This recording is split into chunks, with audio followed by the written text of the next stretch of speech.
What up, YouTube? It's your boy, J Tat, J Tizzle, J Tizzle, J Timmy.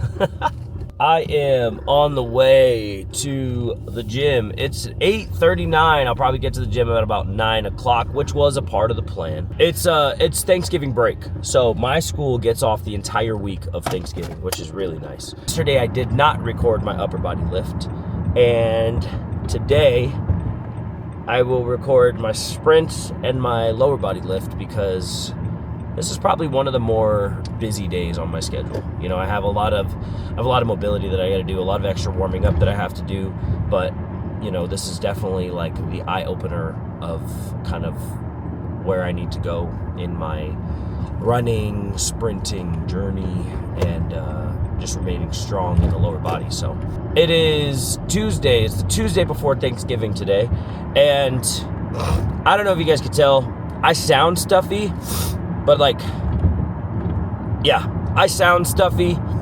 My nostrils and my sinuses feel swollen and they're burning, but I don't feel sick. Like I don't feel sick at all. Like I know when I'm sick and I don't feel sick. I think my biggest issue, honestly, is the air in Las Vegas. And whenever the air changes in Las Vegas, like I said, it was just last week that it went from hot to cold really fast. And whenever that happens in Vegas, it always tends to lead to just blah, you know. And I don't know if it's normal in other people. I've only ever heard like one other instance from a buddy of mine who went from like really humid in summertime, came to Vegas really hot in summertime, and he felt terrible, you know. So I don't know if that's the case, but yeah. So we're out here sounding a little stuffy, but like I said, I know I don't feel sick. We're gonna go hit this lower body workout. Since it is so late, I did actually get to have some breakfast today. I had some cream of rice, and then with this, we are drinking some G1M Sport for some extra carbs and electrolytes. We're drinking Bum pre-workout. We're drinking Optimum Nutrition creatine, and yeah, that's about it. So we're gonna head to the gym, we're gonna get there, and we're gonna get after it. So I will see you guys there. Okay, so Tuesdays are my most intense day on this program. With Tuesdays, I start off with sprints, and then I go into heavy squats. And with that, I want to make sure that I do a good amount of prep work beforehand.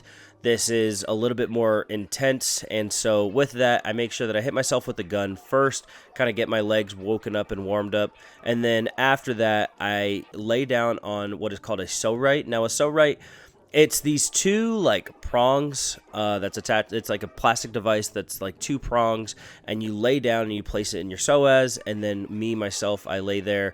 I move it down a little bit to my hip flexors because my hip flexors are always super tight. I move my legs around, kind of try to get a little bit of rotation in there, and yeah, just really let it dig in and loosen everything up before I do start stretching. On this day in particular, my hips and my groin were super tight, so I took out my AirX pad and I started doing some stuff a little bit on the ground for my groin and for my hips. Yes, I have my own AirX pad.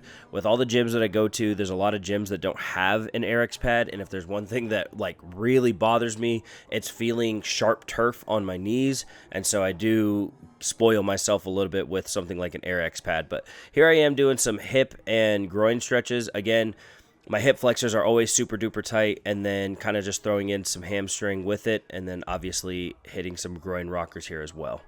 Now, I'll be honest in saying that my warm-ups don't always mimic each other day to day. My warm-ups are kind of an as-need basis. Some days I'll wake up with certain muscles feeling tighter and certain muscles feeling more beat up than others, and so I'll hit my warm-up to address those things. As you see here, I'm hitting more hip flexor, and the stretches you'll see here are kind of my day-to-day stretches that I do every time I hit a lower body day.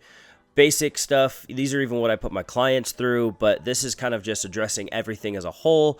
Knee pull lunges, flamingos, Frankensteins, scoops, having some balance issues this morning, and then figure fours and side lunges. But this is kind of these are my staple movements that I like to do to get the body warm beforehand. But all that stuff that you saw me do with the AirX pad and with the so right, that's all the stuff that I typically need to address per day.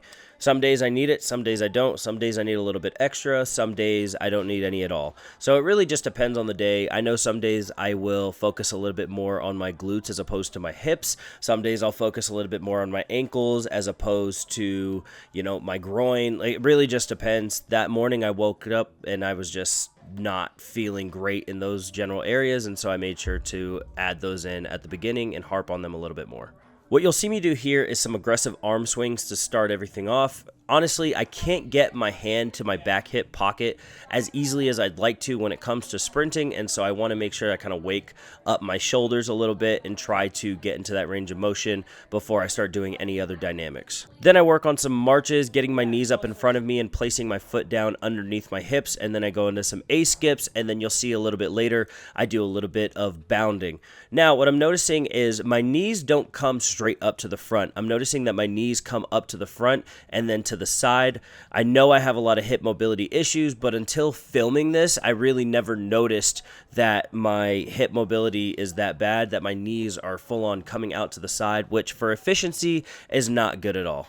And then with these bounds, I don't have a lot of space that I'm working with, and so what I really tried to do is just kind of let my legs feel my giant body coming down and feeling all that contact on my ankles, and that's kind of what that was to warm up. Now for this workout in particular, I did 4 reps of 65-meter sprints.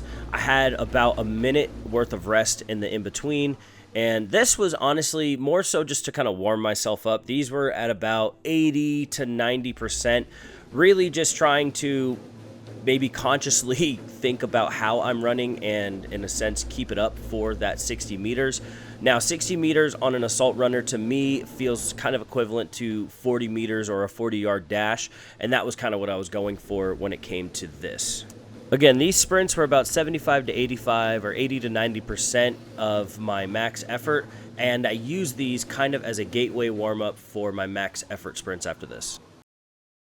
Now, after about a 5 to 6 minute rest, I went into some max effort sprints, really just trying to sprint as fast as possible. As soon as I saw the number of the speed go down, I hopped off.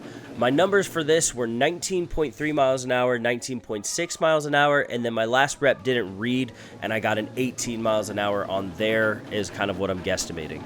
In between each of these reps, I made sure to get max rest for about 5 to 6 minutes. Once the sprints were over, we went straight into squats. I did 135 as a warm-up set for 5 reps, and then I did 225 for 3 reps. You're seeing that I'm doing these double bounces at the bottom. This is kind of just to speed up the warm-up for myself. Just trying to feel comfortable in the bottom of the hole, and then going straight into some heavy working sets. So I went 225, 315, 365, 400, and 415.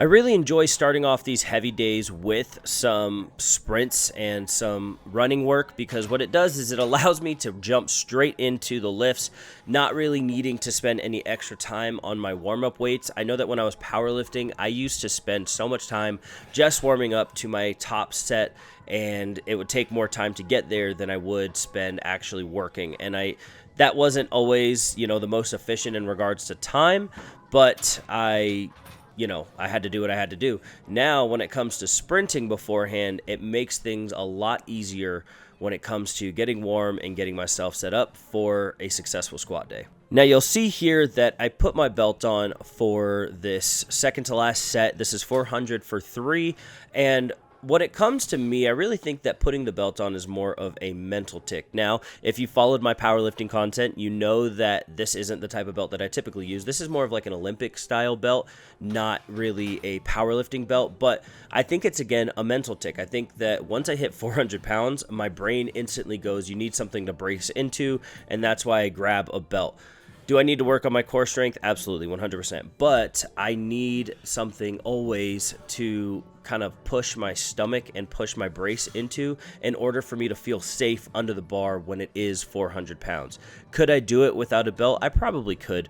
It would just kind of be more mentally draining and taxing and scarier without it. And I mentioned it being scarier, and that's just me being transparent. I'm somebody that I know when it comes to the mental battle of facing something that might just not feel as comfortable, I tend to kind of bail myself out, and I need to get over that. Here we have some what are supposed to be lunges. I told you guys in the past videos, my first set of lunges are always the most difficult, the most ugly looking lunges that I have in the bag. We got sets of 5 today with these lunges. Again, this is my heavy day. This is me just kind of trying to throw some weight around, build some strength, and we went 185 for 5, 205 for 5, and 215 for 5. You're going to see when we move up to 205 and 215, it moves way easier than this 185. When I look at the timeline of this video, the times of my 205 and my 215 are way shorter than this 185, but this 185, I'm sitting here trying to find my balance. I'm trying to find a good range of kind of where the rack is and where I'm at, trying to not get in everybody's way. At this point, I already had people looking at me funny because I was squatting outside of the racks. Like, what's the point of that? For me, the point of it is I know that if I was to face inward in the rack, basically I'd be hitting the racks with each rep, and I'm trying to not do that and ruin my whole workout like that. So instead, I face outward in the rack and just do my thing. I really don't know what it is. I don't know if it's a balance issue, a stability issue, or if it's just me needing to kind of wake up working single leg movements, but those first sets of lunges are always the worst, and then now you're going to see that this 215 and this 205 almost moves way easier than that 185 rep did. And yeah, it was heavy. Don't get me wrong, this was heavy, but I know that I know where to step with each rep as time goes on. And at this point, I'm starting to kind of feel like, oh boy, this is heavy. This is getting harder. And you'll start to kind of see my movement patterns change just a little bit. But again, just getting the work done. And now the one thing that keeps me at this gym is the assisted GHR machine, the assisted GHD machine, if you want to call it that. But this is probably one of my favorite machines at this gym. I did 45 pounds last week for sets of 8, I believe, and this week I dropped down to 35 pounds. Now with this, I was able to get 8 reps, and then on my last set, I failed at 6 reps. But it's great because with the Baker cyst issue that I'm having in the backside of my knee, it's common that a movement like this would just feel like a jarring pain on the backside of my knee. Whereas with this, allowing me to kind of get a little bit of assistance, I can actually feel this in my hamstring. Like, I wasn't feeling this in my hamstring closer to my knee. I was actually feeling this in my hamstring closer to like the middle and my glute. And so I made sure that I really focused on like the mind muscle connection when it came to this, so that way I can really focus on and improve my actual hamstring strength and not just kind of muscling it up and putting all the pressures and all of the extra tension on areas that really aren't going to help me as much as I want them to. I know sometimes on these voiceovers I can either be really repetitive or I can ramble, but I do want to thank you guys for still watching the videos and tuning into this part of my training. And if there's anything in particular that you want me to talk about when it comes to my training, please leave a comment and I'll be happy to talk about it. Okay, so today's gym session led for a recipe of, I won't say disaster, but it definitely wasn't ideal for especially somebody like myself. And here's what I mean. I was at the gym today for over 2 hours, which that used to be a common thing for me. I used to be at the gym for over 2 hours all the time. But on top of that, the reason why is because, one, it was leg day. It was leg day with sprints, and max effort sprints call for max effort rest, so that's fine. But on top of, in all, I should have probably been at the gym for maximum 1 hour, 30 minutes, right? Like, I think that would have been a good time. Now, I did do quite a bit of stretching. I did quite a bit of recovery work and trying to prepare.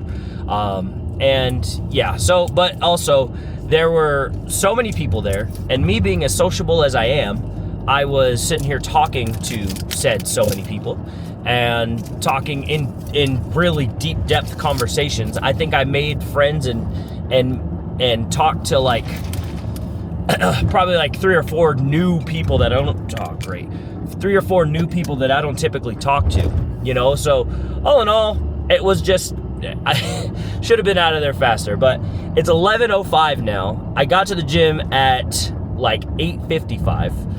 And yeah, so we're gonna go run some errands. we're gonna go check on the dog, run some errands, change my clothes, probably honestly take like a full-on shower. And I'm supposed to go meet up with Sammy because she's gonna help me with something involving my insurance. So I'm gonna go meet up with her. But in between, I'm gonna go run some errands. I'm going to go check on the dog, maybe eat something, and then be on our way. Sipping on some muscle milk right now. So I typically don't buy like these types of protein shakes. Typically go to Vegas Discount Nutrition, but here's the deal. I had a Visa prepaid gift card and the thing had $8 on it. Now here's what sucks is everywhere you go, like, or anything that like an app, right? If you have an app and you want to load it with money, typically it takes a minimum of $10. You can't load up $8 onto like a Dutch Bros app or something like that. It takes a minimum $8. And other places that I've tried to use this prepaid gift card at, it's like I can't do anything because it's a prepaid gift card, so it's like cardboard and it doesn't have like a tap to pay, nothing. So all in all, I just haven't been able to use it. So I went to the Albertsons and I was finally able to use it, grabbed a water, and I was like, what else can I grab to finish out this $8 so I can get rid of this card? And a muscle milk was one of them because protein shakes, since they are so trendy right now, are so expensive. So yeah, but we're gonna drink this. We're gonna head around town. I'll bring you guys around town and then go see Sammy, hang out for a little bit longer, and then we got some stuff to do for work later, like actually go into work, and yeah.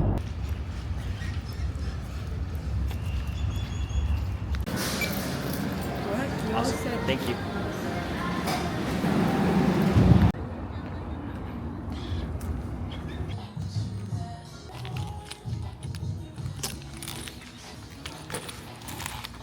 Just finished up at Old Navy. Your boy needed some shorts and they were 50% off. So, and if you know anything about me, you know that I don't typically wear pants, even in the winter, fall, whatever. I wear shorts year round. Basketball shorts. Typically, Old Navy basketball shorts. Size large. So if you're ever looking for something to get me that. But, change of plans. Sammy said she's not feeling well, so I'm gonna meet her at home. And I'm gonna just do the rest of my errands and then go straight home after this. Went to Whole Foods to return an item. Went to Old Navy to grab this stuff. We gotta run some games on Thanksgiving at my parents' house, so I'm gonna go to Target and grab some stuff for those games. And then, yeah, head home after that.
All right, so let's talk about diet, because quite frankly, I'm not on one.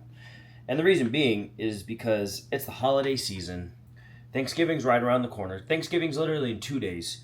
And yeah, right now, I'm not trying to lose weight for anything. I'm not trying to make weight for anything. I think really what goes into my diet right now is just making sure I fuel myself properly. I keep myself eating somewhat healthy, but still enjoying myself.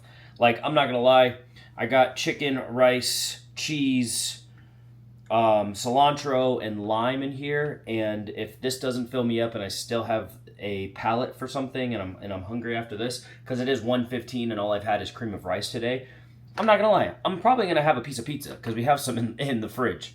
But again, I'm sitting at a comfortable weight for myself. I'm fluctuating between probably like 245 and 248.